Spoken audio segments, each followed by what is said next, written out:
Aprendi muito também, Fabrício. Aprendi muito, foi bacana. As palavras do mestre, o diálogo, o bate-papo, foi muito legal. Eu acredito que essas conversas todas que vamos ter esses dias, a gente vai aprender muito. Hoje com o Dudu, amanhã com o Massa, que tem uma história muito rica também. Vem de uma linhagem de artistas marciais desde o Japão.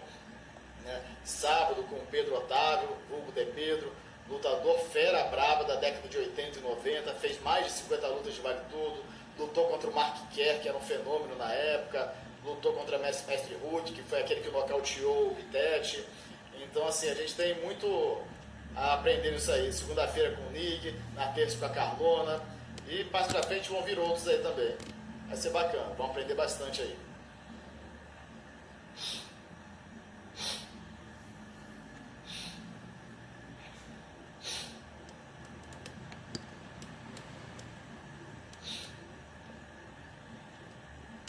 Rapaz, eu acho que o Dudu tá lá no outro Instagram. Deve estar no meu pessoal, em vez de estar no da academia.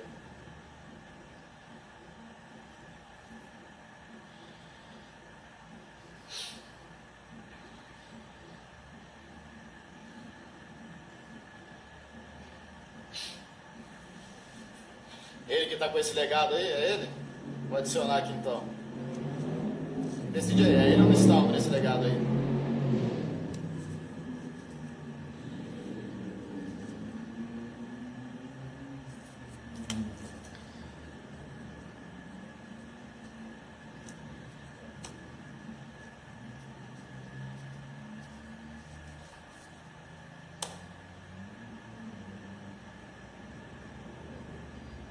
Sim o quê? Sim Nistaldo ou sim Dudu?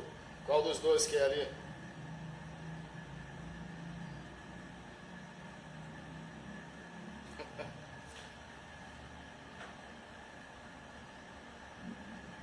Boa noite, Cleverson. Na paz, sensei?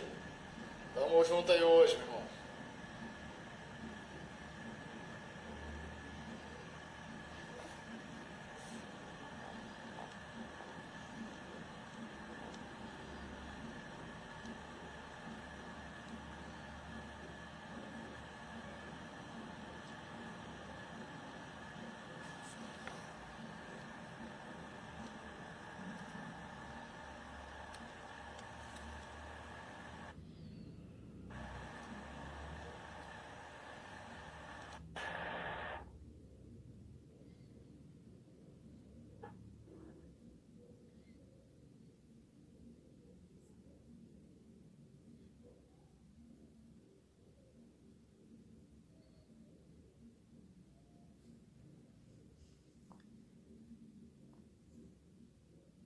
Rapaz, eu mandei ali chamando ali o legado.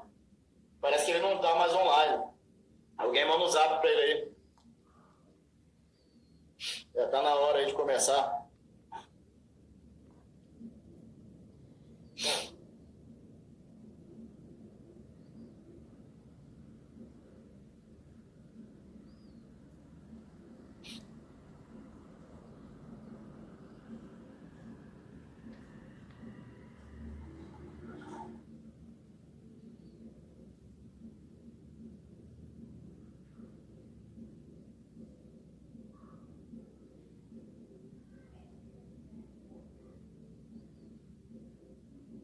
Aí, Cleverson, eu tô te desafiando aí. Aí, agora sim, deixa eu chamar aqui.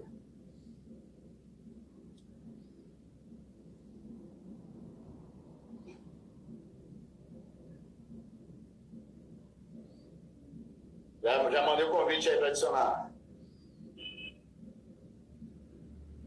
E aí, professor, tudo na paz, meu irmão? E aí, meu irmão, tudo bem? Tranquilo? Tá dando para escutar bem? O áudio tá bom? Tá legal, dei uma aumentadinha aqui. Mas tá Beleza. jóia. Como é que tá aí? Tranquilo. Pessoal, então a gente vai começar aqui um bate-papo, um diálogo, uma conversa com o professor Eduardo Fitaroni, conhecido também como Dudu. É um excelente professor e um multicampeão. Campeão do Internacional Open Rio, do Munich Open, o Munich Open Nord lá na Alemanha. tá certo? Campeão também mundial pela CBJJO, campeão brasileiro pela CBLP, campeão sul-americano pela CBLP, vice-campeão de Abu Dhabi, vice-campeão internacional Master, vice-campeão do Roma Speeding, vice-campeão do Senkimono também lá em Roma. Então, pessoal, colecionador de títulos, tem diversos títulos nacionais e internacionais, uma vasta experiência, e hoje também é um representante, ele é um professor da GF Team, um atleta GF Team, e é professor da Escola de Lutas Legado Jiu-Jitsu, tá certo? Então, é uma escola de lutas que está nascendo aí com um grande potencial, certo? Uma escola de ponta que vai trazer muita novidade para a gente, vai formar muitos campeões. Tá certo, pessoal? Então, com vocês aí, professor Eduardo Fitaroni, vulgo Dudu. Seja bem-vindo, professor. Obrigado, meu irmão. Prazer estar aí com você aí, Alexandre. Satisfação nossa aí estar participando aí dessa live com vocês aí. Obrigado, cara. Satisfação toda nossa. Professor, então a primeira pergunta é: quem é Dudu? Quem é você? Bom, então, eu sou Eduardo Fitaroni, você já me apresentou aí, né? Eu sou faixa preta da GF Team, vou fazer 3 anos agora, no final desse ano, faço 3 anos de faixa preta. Eu sou instrutor de defesa pessoal da GF Team, sou instrutor de Krav Maga, da Federação Brasileira de Krav Maga. Sou hoje, como você falou, o professor responsável pelo jiu-jitsu da Legado Escola de Lutas, né? Não sou só eu como professor lá, o Rafael Nistaldo é o nosso professor de judô, eu e o Rafael Nistaldo juntos somos os professores de Krav Maga, e nós temos o mestre Cavadeira, que vai trabalhar com a capoeira. Então, a gente está aí para iniciar esse trabalho com a Legado Escola de Lutas, e sou também professor de Jiu-Jitsu e Krav Maga no Centro Educacional Batista, é o Colégio Batista, uma escola particular aqui da nossa cidade, que oferece uma atividade extracurricular o Jiu-Jitsu e o Krav Maga. Então, a gente faz esse trabalho ali. Sou casado, estou com 40 anos, sou casado com a Karina, sou pai da Yasmin, de 12 anos, e é isso. Tá certo. Professor, quando e como e por que você começou na arte marcial? Cara, eu comecei em novembro de 2011 fazendo Muay Thai para emagrecer. Na verdade, eu estava acima do peso, estava pesando nesta época 96 quilos e precisava emagrecer, precisava perder peso. E aí um amigo, PP, que é um grande amigo de longa data aqui da minha cidade, estava montando um centro de treinamento, ia trabalhar com Muay Thai, na época tinha uma galera que estava treinando MMA, e me convidou para treinar. Eu comecei a fazer Muay Thai, um mês depois eu comecei no Jiu-Jitsu, e foi daí. Eu comecei, na verdade, para emagrecer. O objetivo era esse na época. Bacana. Professor, conta um pouco para a gente da sua trajetória no Jiu-Jitsu. Então, como eu disse, né? Como eu comecei para emagrecer, eu entrei fazendo uma dieta louca na época que eu comecei e consegui aí, 6 meses depois, eu havia perdido 30 quilos. 6 meses depois, eu estava lutando meu primeiro campeonato com peso pena.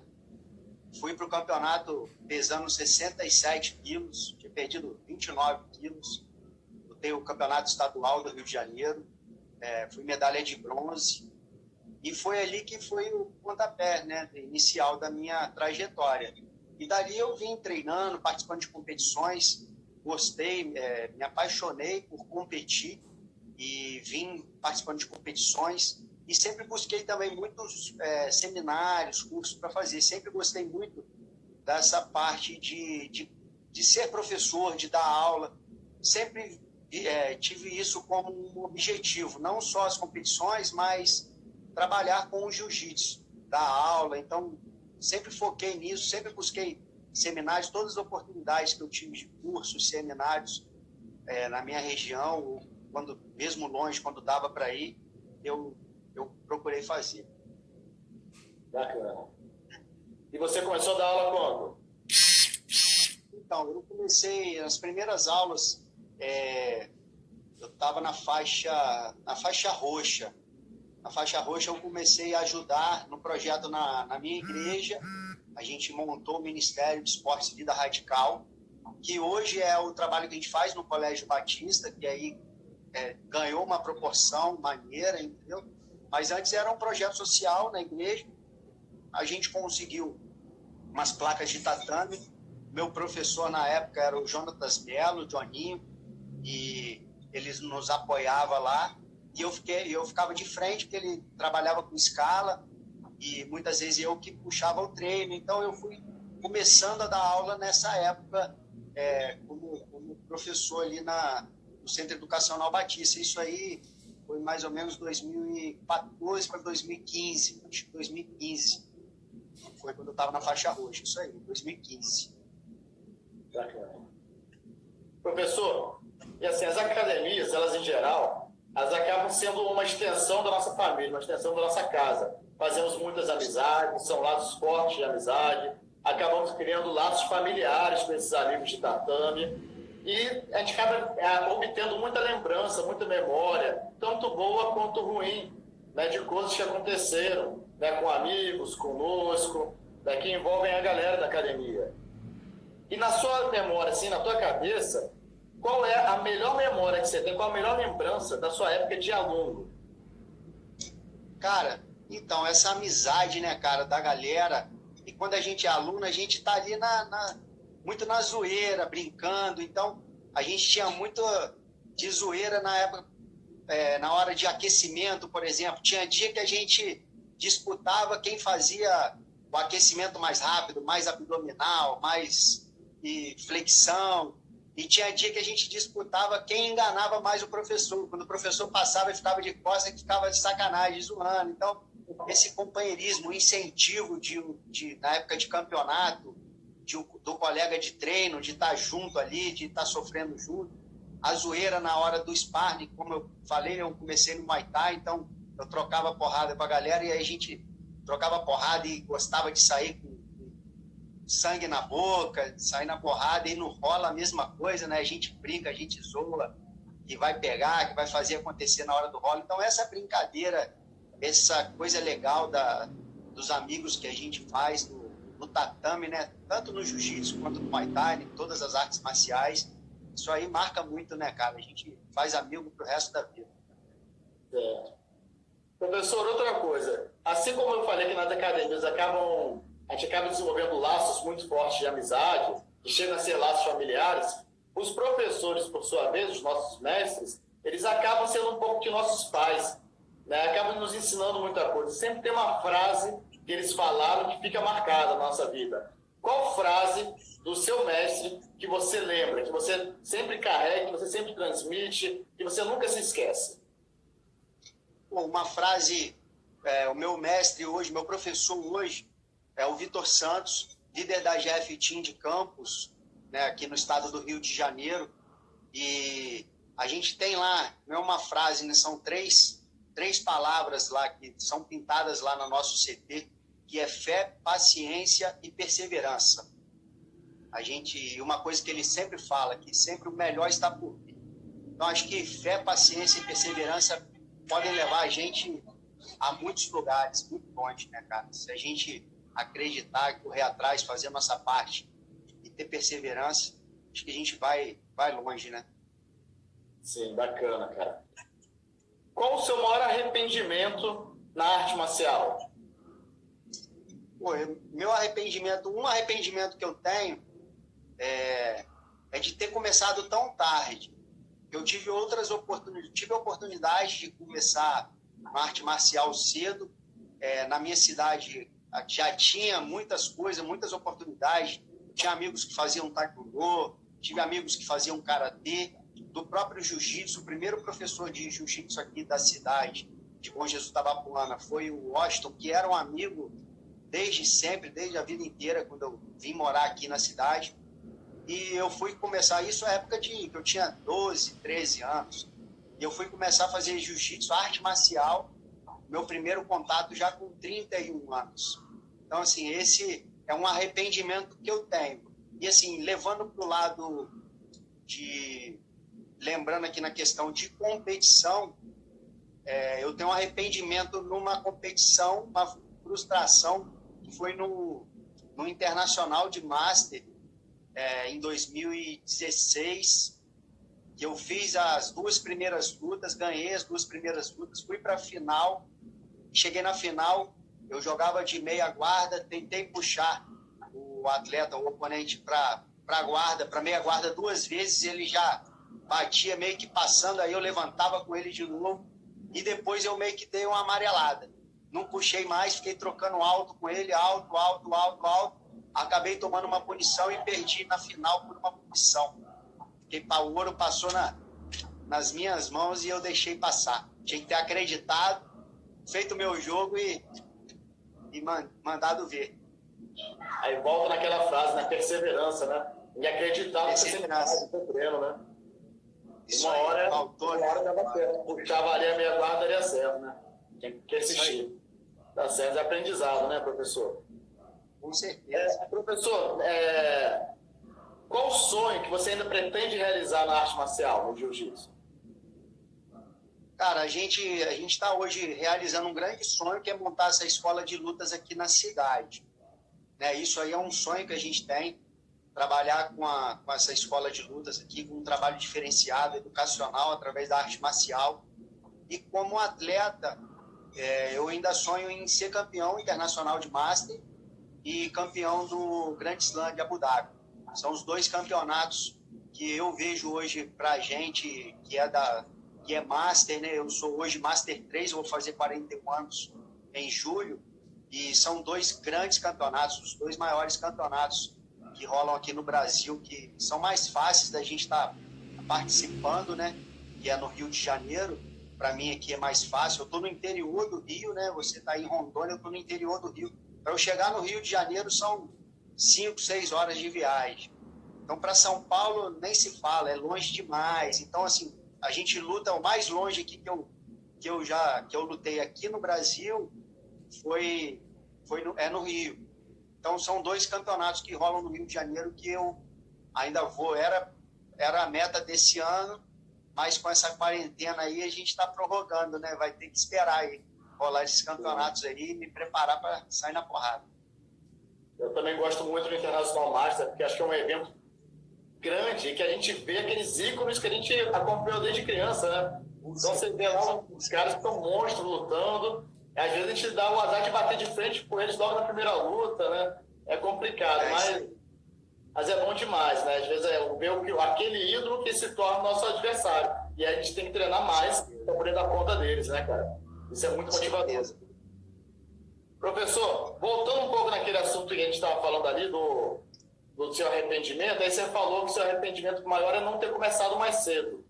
Nesse sentido, se o jiu-jitsu, por exemplo, fosse uma disciplina aplicada nas escolas, fosse uma disciplina escolar, né, todas as crianças teriam esse primeiro contato com a arte marcial ainda muito novas, o que poderia ser muito bom para elas, caso elas quisessem continuar no futuro.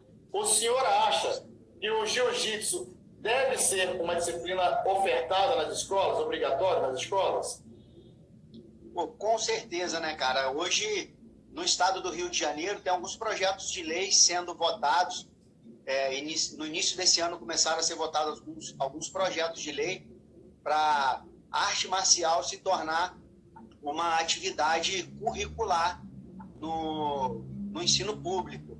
E aí, consequentemente, no ensino também das escolas particulares, né? Então, esse projeto estava sendo já votado e pode se tornar aí federal. Parece que no Espírito Santo também já tem alguns projetos sendo votados também com essa intenção. E assim, estava muito, muito forte o pessoal do jiu-jitsu, que estava incentivando muito e conseguindo aí articular, né, para para que esse projeto seja votado e seja aprovado. Então, assim, hoje, dentro da escola onde eu trabalho, a gente tem um resultado muito legal, porque o esporte ele leva inúmeros valores, né, cara, para as crianças. E ter isso como uma atividade, independente de questão de competição, né, de competidor. A filosofia da arte marcial, ela traz um crescimento, um desenvolvimento muito bom para as crianças, né, cara? Bacana. Professor, seguindo essa linha aí da formação, né, que o jiu-jitsu, o esporte, a arte marcial, ela ajuda na formação do caráter da criança e vai se tornar um adulto melhor, um cidadão melhor. Para você, o jiu-jitsu, a arte marcial, ela se limita a ensinar a bater e a apanhar, ou ela ensina muito mais do que isso? Pois é. Como eu estava falando, né, cara, eu acho que a arte marcial ela vai muito além, né, de ensinar a apanhar, a bater, a apanhar, né? A gente aprende o tempo inteiro dando aula, né, cara, com as nossas crianças. Eu sei que você também é professor de kids, né, de jiu-jitsu kids, e a gente não só ensina, mas a gente aprende o tempo inteiro.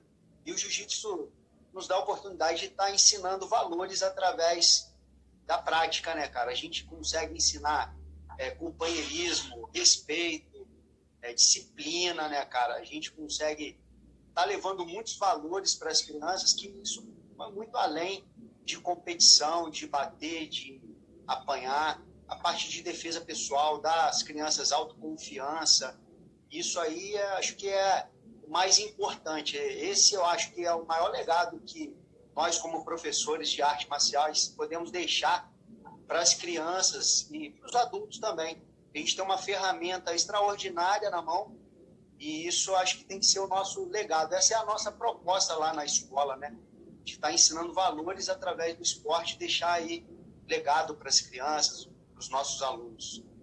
Bacana, muito bom. Professor, você considera que as competições elas são importantes para o processo de formação de um faixa preta? Quando eu falo formação, estou falando dela, faixa branca, todos eles, né? Porque todas as faixas compõem essa formação do preta. Você acha que é importante nesse processo? Pô, eu acho, cara, que assim, é importante que o faixa preta tenha passado por esse processo. Ele não que ele tenha que ser o melhor competidor, ter sido campeão disso ou daquilo, mas eu acho que é importante passar por esse processo, porque no processo, quando ele chegar a ser professor, ele vai ter alunos hoje, na maioria das academias, das escolas de luta, o competidor ele é um número muito pequeno, ele representa aí cerca de 10% dos alunos da escola, das maiorias das escolas. Então é um número pequeno, só que toda a escola tem os caras que estão ali e que levam um jeito para a competição e que vão querer competir.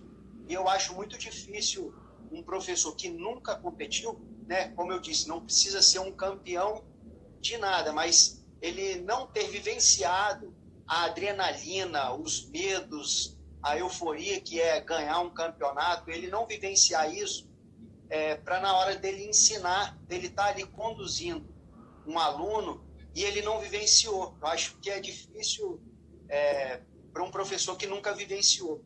Por isso que eu acho importante, porque só quem compete sabe o que é a adrenalina de estar ali na área de aquecimento, esperando chegar o coordenador de área com a prancheta na mão para chamar o nosso nome, e o nosso coração vai a 1000 por hora, e a gente vai lá e assim, dá um nó e a gente passa mal e chega lá, faz o nosso melhor, e às vezes o cara tá melhor do que a gente ainda, e a gente se frustra, mas aprende com isso. E um professor que nunca vivenciou isso, tá lá às vezes do lado de fora, acompanhando esse aluno, e às vezes cobrando, sem saber o que o cara está passando. Então, a gente vivenciar isso, para quando a gente for com um aluno nosso, poder levar ele numa competição e colocar ele lá, eu, pelo menos, quando eu levo um aluno meu em competição, eu fico na adrenalina juntinho com ele, porque é como se eu estivesse ali dentro, eu sei o que é aquilo. Quando o cara chama ele para a área de luta, eu fico na adrenalina igual ele, eu fico louco igual ele. Eu quase que eu entro junto com ele, assim, na minha cabeça eu estou entrando com ele no tatame. Então, eu acho a importância do faixa preta, pelo menos vivenciar, tentar vivenciar ao máximo o campeonato, a competição, para ele poder assim, transmitir isso para o aluno de uma forma correta, né, adequada, né, cara? Bacana. Acho que é isso. Professor, das lutas que você assistiu na sua vida, ao longo da vida toda, mesmo antes de artista marcial, qual foi a que mais marcou? Qual a que mais toca a sua memória? Cara, as lutas que não foi nem só uma luta. O momento que eu achei assim, foi mais marcante para mim foi em 2018. Eu estava no Rio, fui lutar o Internacional de Master no Rio em 2018. Foi o ano que o nosso mestre da GF Team, Júlio César Pereira, ele já havia sido graduado, faixa coral, e ele participou desse campeonato. Ele, como faixa coral, compete com faixas pretas, né? E ele voltou a competir nesse campeonato. Ele participou com faixa coral, fez 3 lutas muito iradas e ganhou as 3 lutas. Foi o campeão internacional de Master nesse ano, fazendo 3 lutas, raspando todo mundo na raspagem, que é especialidade dele, que ele entra numa guarda X e faz aquela raspagem e joga fora no lixo, que a galera conhece. Ele raspou todo mundo nessa e a gente estava junto. Você imagina, você sabe o que é isso, toda a galera da GF na arquibancada, a gente junto lá. Eu participei desse campeonato também, e todo mundo vibrando junto com o velho, que é assim que a galera chama ele. Pô, foi muito emocionante, muito maneiro, cara, muito bacana mesmo. Foi mesmo, eu tava lá, rapaz, a arquibancada vibrava, assim, parecia final de campeonato de futebol, Vasco, Flamengo, Vasco dando bem no Flamengo. Ela tava bonito mesmo. Professor, e das suas lutas, qual você considera mais inesquecível? Cara, eu tive 2 lutas, assim, que foram inesquecíveis. Uma que eu perdi, que foi na Copa Alegre de 2015, foi minha primeira luta de faixa roxa. Eu já fazia na época meia guarda. Meia guarda é um jogo hoje assim que eu me identifico. Eu sempre me identifiquei muito com meia guarda, e nessa época eu fazia meia guarda, já estava fazendo meia guarda. Meus professores na época, Jonatas Mello, que era um cara passador, tá? O Leonardo, que era um cara guardeiro, e a gente tinha o Fabrício, que era um cara da nossa equipe também, era de uma escola vizinha à nossa, mas da mesma equipe, que a gente treinava junto. Muitas vezes ele puxava o treino, sempre fez muito meia guarda, e eu fui me identificando com o jogo de meia guarda. E aí, nesse campeonato, na Copa Alegre, em 2015, eu fui lutar, e o cara que eu lutei, meu oponente, me puxou na meia guarda profunda, e eu nunca tinha visto aquilo. E o cara me puxou, entrou embaixo de mim, me jogou na meia profunda, e eu fiquei apavorado, fiquei totalmente vulnerável. O cara me raspou, me passou o carro e me ganhou. E aí, dali para frente, eu botei na cabeça que eu ia aprender aquela meia guarda diferente, que eu não conhecia. E aí eu entrei treinando, buscando informação sobre meia guarda profunda, que eu não conhecia ainda. E aí fui me especializando, fui aprendendo algumas raspagens. E aí no campeonato, na Sul-Americano, no Espírito Santo, campeonato sul-americano lá em Vitória, da CBLT, em 2016, eu já havia participado de alguns campeonatos no Espírito Santo, e nesse sul-americano, na minha chave estavam 2 oponentes que eu já havia lutado antes com eles. Um eu tinha ganhado, o outro eu tinha perdido, e os 2 conheciam o meu jogo. Nessa época, minha raspagem preferida na meia guarda era a cadeirinha. Eu entrava na profunda, fazia aquela raspagem de cadeirinha, e nesse campeonato eu lutei com os caras que eu já havia lutado, que conheciam o meu jogo, sabiam que eu ia entrar nessa raspagem, e eu consegui sair campeão desse campeonato. Quando a gente terminou, os caras são meus amigos até hoje. A gente tem um deles que eu tenho contato, ele também é da federação minha de Krav Maga. E, pô, depois a gente parou, sentou, riu, brincou. Ele, cara, todos 2, pô, a gente sabia que você ia puxar de meia guarda, que você ia raspar na cadeirinha. fizemos tudo para não acontecer, você raspou e ganhou o campeonato. Então, pô, isso aí marcou, foi uma luta muito marcante também. Acho que isso é muito legal no jiu-jitsu, né? Os nossos adversários se tornam amigos, né, cara? Isso é muito bacana. Com certeza, cara. Muito maneiro. Professor, qual atleta que você mais admira? Cara, da galera das antigas, né, de quando eu comecei a treinar, era o auge do Rodolfo Vieira, né, cara? Então, assim, ele, para mim, era assim, meu ídolo, né? Passou a ser um cara que eu admiro muito. Hoje está aí no MMA, mas tem feito algumas lutas de jiu-jitsu e continua lutando em alto nível, né? Não é mais um garoto, né? Já não está tão novinho mais, voando como antigamente, mas é o cara que hoje, assim, que eu admiro muito como atleta. E treinador, qual o técnico que você mais admira? Que você olha e fala, rapaz, esse professor é foda. Cara, da galera aí, pô, tem tantos técnicos muito bons aí, né, cara? Mas um cara que eu aprendi muito com ele, e eu acho que quando você pode aprender com um cara, isso aí se torna muito importante, né? Tem um valor a mais, é o meu professor de campus. E, assim, dentro da academia, eu consegui aprender com ele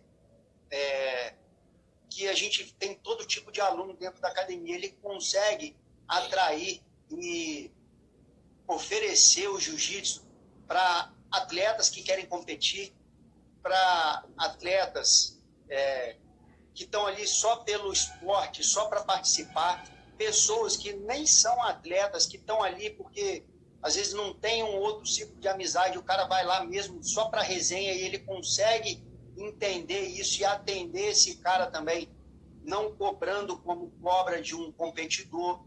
Ele tem criança, ele tem uma vibe muito legal de identificar a necessidade, o que o cara está buscando na academia e de ver o melhor. Quando eu comecei a treinar com o Vitor Santos, 2015 para 2016, em Campos, e ele me colocava para fazer os primeiros rolas, de cara ele identificou assim, o que era o meu ponto forte, o que era o meu ponto fraco, e ele trabalhou isso, aperfeiçoou meu jogo de meia guarda, que eu já fazia, que lá era uma escola que a galera tinha muito meia guarda, ele era um cara especialista em meia guarda, e pô, ele tem essa coisa de identificar o que é o jogo do cara, o que se adequa, o que é a vibe do cara, e se o cara tá ali para ser um competidor, se ele tá ali para ser um professor, ou se ele tá só para estar ali com a galera, né, distraindo. Então, acho que isso é muito importante, porque tem muita academia aí que só olha para o aluno ou como um competidor ou como um cliente só, e eu acho que tudo tem que ter um equilíbrio, o cara tem que saber identificar o que a gente está buscando, o que o aluno, o cliente, o aluno está buscando na academia. Porque às vezes ele está ali que não quer ser um competidor e você bota ele para treinar com um competidor, cobra do cara, o cara fica um mês e meio, daqui a pouco se lesiona, sai, ou às vezes o cara está ali para isso e você deixa o cara só na maré mansa e não cobra. Então, ter esse feeling, né, cara, de identificar o que o cara está buscando e conseguir oferecer isso, eu acho que isso é muito importante. Isso, pô, de cara eu vi no Vitor Santos quando eu cheguei lá e aprendi muito com ele nessa questão aí. Bom. Professor, do ponto de vista filosófico, a gente aprende ao longo da vida que mesmo no limbo, mesmo no pântano, você consegue encontrar flores. Na arte marcial, não é diferente. A gente aprende a identificar, mesmo nas mais amargas derrotas, um bom aprendizado. Certo? Então, às vezes, a gente perde a luta, como o senhor mesmo falou, estava lá na final, deu uma bobeira, mas tirou um aprendizado disso. Né? No momento hoje do mundo, a gente está enfrentando uma pandemia que está assolando diversas pessoas no mundo inteiro. Não só do ponto de vista da saúde, mas também financeiramente. Academias fechadas, empresas fechadas, pessoas perdendo emprego, os negócios não estão conseguindo se sustentar. Então, é uma crise que generalizou. Né? E nesse sentido, o Brasil hoje já chegou a 85.380 casos. Certo? O Rio de Janeiro está com 9.453 casos. Rondônia, tudo aqui chega depois, né? Então, Rondônia ainda está com 502 casos, mas um estado muito menor, né? Só o estado inteiro de Rondônia tem mais ou menos a população de Niterói, né? Então, você vê que a gente está com uma quantidade até grande, de forma proporcional, medir de forma proporcional. Só hoje, o Brasil contabilizou 6.019 casos e 5.900 mortes. Só hoje, tá? Não, desculpa, e 390 mortes. 5.900 mortes ao todo, tá? No Rio, já tem 854 óbitos e Rondônia, 16 óbitos. Então, é um cenário bem triste, né? Isso aqui são só números do ponto de vista da saúde, fora o ponto de vista financeiro. Outro dia, eu conversando com um amigo que dá aula lá no Sul, ele falou, olha, cara, eu desanimei diante disso tudo, fechei a academia, não quero nem mais ver sobre isso. Então, assim, é muito triste. Vocês começando agora legado e as portas não podem abrir, receber o público. Eu também estou com a academia aqui fechada. E diversos colegas pelo mundo afora passando por isso. No entanto, a gente é ensinado a aguentar a pressão, né? A gente luta no absoluto, vem aquele jamantão, taca a canela aqui na nossa orelha, pesa, e a gente não pode desistir, tem que estar brigando até o final. Então, professor, diante desse cenário, o que a gente pode colher de positivo nesse momento? Cara, então, a gente está passando por um problema seríssimo, né, cara? Uma pandemia, algo nunca vivenciado por nós, né, cara? Os mais velhos, todos os mais velhos que eu conheço, nunca vivenciaram isso, né? E a gente está tendo que aprender a lidar com uma situação de saúde pública, né? De higiene, né, cara? Que a gente sempre foi muito... Acaba que a gente era muito relaxado nesse sentido. E aí a questão da higiene, que a gente está tendo que aprender muito a lidar com isso. A gente já estava com uma proposta, por exemplo, na nossa escola de lutas, né, de trabalhar com lona branca, trabalhar com kimonos brancos, já visando a questão de higiene. E agora, com essa pandemia, a gente está sendo obrigado a aprender mesmo a lidar com isso e tá trabalhando com higiene, tá lidando com isso dia a dia. O esporte, né, cara, ele ensina a gente a tá superando esses desafios. Eu, por exemplo, no Colégio Batista, no Centro Educacional Batista, onde eu dou aula, eu estou fazendo aulas online. Então, estou fazendo aula, estou gravando, na verdade, não aula online. Estou gravando minhas aulas e disponibilizo no meu canal do YouTube para as crianças, jogo nos grupos. Nossa escola toda teve que se adequar. Ela já trabalha com um sistema de plataforma online, com algumas coisas online, e aí passou a ser 100% online. Então, a gente teve que se reinventar, né, cara? Tem que estar assim, aprendendo a trabalhar com isso. Como a Legado Escola de Lutas ainda não havia sido inaugurado, estava assim, na quinzena de inaugurar quando começou essas decretos aí para não abrir as coisas e fechar o comércio, a gente não chegou nem a inaugurar. Mas tem muita gente assim que eu conheço, alguns professores, por exemplo, nosso sensei do Krav Maga, mestre sensei Moacir, que é de Vitória, no Espírito Santo. Ele tem dado aula usando a ferramenta do Zoom. Então, tem algumas ferramentas, tem o Zoom, tem o Hangouts do Google, que são ferramentas, né, para aulas online ou reuniões, aulas online. Dá para colocar aí 20 pessoas e fazer uma aula online. Claro que não é a mesma coisa, né? Nunca vai ser a mesma coisa do que a gente está ali junto, né, ensinando um aluno, mostrando, segurando, botando a mão dele, mostrando a posição, tá fazendo junto.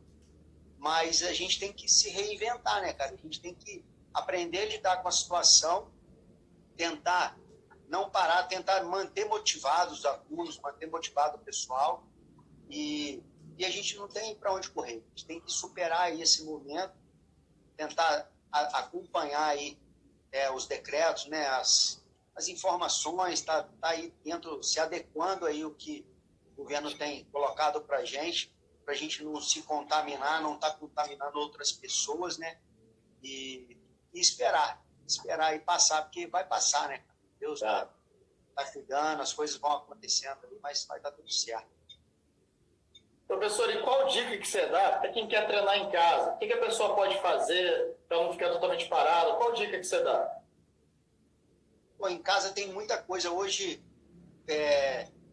muitos professores de educação física, muitos professores de jiu-jitsu estão disponibilizando muitas aulas online, muitos vídeos, aulas que antes eram compradas, disponibilizadas só para quem pagava para acessar. Essas aulas estão hoje aí muitas gratuitas, as pessoas podem estar acessando. Então, dá para fazer muita coisa em casa, dá para se exercitar. É muito importante nesse momento a gente está buscando se exercitar porque a gente está preso dentro de casa, já não pode ir para uma academia, não pode fazer uma musculação, quem gosta de fazer, não pode tá fazendo o seu treino de jiu-jitsu, né? No nosso caso, a galera do Thai. Então, pô, toda a galera que gosta de uma atividade, ela está restrita, ela não está fazendo a atividade nesse momento de quarentena aí. Então, a gente, dentro de casa, a gente buscar, tá? Principalmente uma alimentação bem saudável, né? Porque a gente já não tem a atividade naquele ritmo que é o nosso normal. Se a gente vacilar na alimentação, aí a gente arrebenta com tudo e está buscando aí, tem muita informação, muitos vídeos aí rolando de atividades, de treinos de jiu-jitsu, treinos de educação física para dar uma alongada, treinos de yoga, treino de tudo, de alongamento. Tem muita informação, muita coisa hoje rolando aí. Graças a Deus o pessoal está disponibilizando muita coisa gratuita. Lá no meu canal estou colocando muita aula, tenho colocado aulas tanto do Jiu-Jitsu Kids, trabalhando bastante parte de fundamentos, os fundamentos do Jiu-Jitsu, e coisas que dá para fazer sozinho em casa, botar aí um tapete no chão, um colchonetezinho, e algumas coisas dá para fazer sem nada disso. No meu canal do YouTube, Eduardo Fitarone Pimentel, lá no meu canal. E tem treino de Muay Thai, de Krav Maga também, algumas técnicas também de Krav Maga. Então, assim como eu sou leigo nisso, estou fazendo porque eu preciso fazer para manter minhas crianças lá do Colégio Batistas motivados. Mas, pô, tem muito cara aí que já trabalha com aula online e que tem disponibilizado isso gratuitamente para manter a gente em casa se exercitando. Então, pô, tem muito material bacana e em casa dá para fazer muita coisa, né, cara? Dá para improvisar e dá para manter o corpo legal em casa. Bacana, professor. Dudu, manda um recado para a galera agora, para os atletas seus, para os meus atletas e para todo atleta de jiu-jitsu que esteja porventura assistindo aí. Cara, a galera que treina aí, que gosta de treinar, que busca campeonato ou que busca aprender defesa pessoal, acho que assim, um negócio bacana é a gente dar sempre o nosso melhor, né? Tem uma frase bacana que é do George Halas, foi um jogador de futebol americano, foi técnico de futebol americano, um dos caras mais conhecidos da época das antigas aí do futebol americano, era do Chicago Bears, e uma frase dele, eu vou falar, a frase é dele, tá? do George Halas, que é: jamais vi alguém que deu o seu melhor se arrepender. Então, quando a gente faz as coisas e dá o nosso melhor, a gente pô, sempre vai sair satisfeito. Mesmo ganhando ou perdendo, mas a gente dando o nosso melhor, a gente vai sair dali satisfeito de ter feito o nosso melhor. E uma coisa também bacana que é o nosso esporte, né, cara? A gente usar esse talento, o talento nosso para o esporte, ele é dado por Deus, e usar isso de forma positiva para transformar vidas. No esporte, a gente tem uma oportunidade de transformar vidas através do nosso talento, do nosso esporte, e deixar aí legados, ensinar valores, ensinar muita coisa. E a gente pode, às vezes, transformar vidas de muita gente aí através do nosso talento, através do nosso esporte. Tá certo, professor. Dudu, muito obrigado aí pelo bate-papo. Obrigado pela oportunidade que você me deu de estar dialogando com você, por estar otorgando a nós aqui conhecimento, suas palavras. Eu acho que todo mundo aprendeu com você hoje. Tá certo? Muito obrigado, Dudu. Eu que agradeço, professor. A gente tá junto aí. Eu que agradeço essa oportunidade aí. Espero ter contribuído aí e em breve, vamos ver aí, né, quando passar essa quarentena, que você vinha aí fazer uma visita a gente aí na cidade. Ou seja, Tem uma galera aí que tá com saudade. Preparado, que quando eu chegar eu quero choppzinho de vinho lá na praça. Ah, beleza. Certo? Isso aí. Falou, meu irmão. Abração, Um osso. abração, meu irmão. Obrigado. Osso.